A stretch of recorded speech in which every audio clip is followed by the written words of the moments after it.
আজ এই সকালবেলায় ব্যালকনি ধরে দাঁড়াতেই মন কেন কেঁদে ওঠে তাদের সবার কথা ভেবে।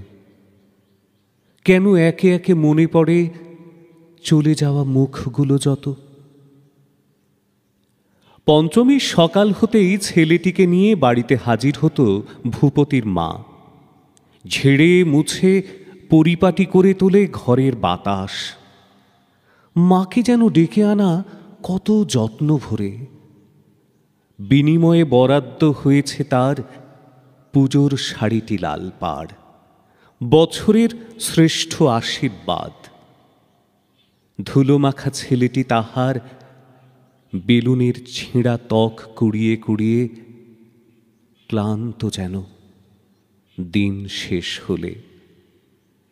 কাশেম আলী দাদু এসে প্রথম গরুর দুধ যত্ন করে এনেছি, মা তুলে রাখো, লাগে যদি মায়ের পুজোয়। নিতান্ত গরিব, তবু কুণ্ঠা কত মূল্য নিতে তার। কতবার সে কথায় অভিমানে চলে গেছে বালকের মতো।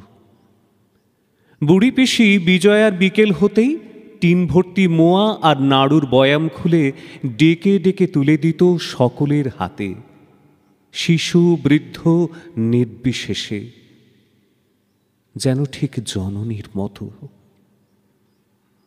বাবা ও মায়ের মতো সকলেই তারা চলে গেছে পৃথিবীর প্রতি যেন ঘোর অভিমানে।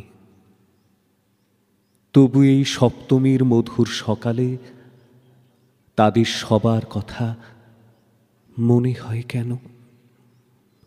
বৈধব্যের শেষ কটা দিন তবু বুড়ি পিসি এসে এসে বিলিয়েছে স্নেহের প্রসাদ। তারপরে একদিন ভূপতির মায়ের মতোই সেও চলে গেছে দূরে, ওই মেঘেদের দেশে। বাবা মা এবং বৃদ্ধ কাশেম আলী দাদুর মতন।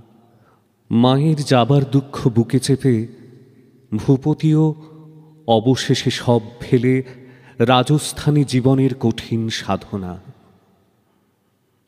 আজ এই সপ্তমীর মধুর সকালে কেন শুধু মনে পড়ে সেই সব চলে যাওয়া প্রিয় মুখগুলো।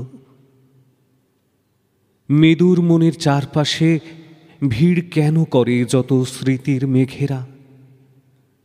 দূর থেকে ভেসে আসা চণ্ডীপাঠ ঢেকে যায় না বোঝা স্বপ্নের আবরণে, নিয়ে যায় দূরে যেন কোনো এক অসীম শূন্যের মাঝখানে। কে জানে।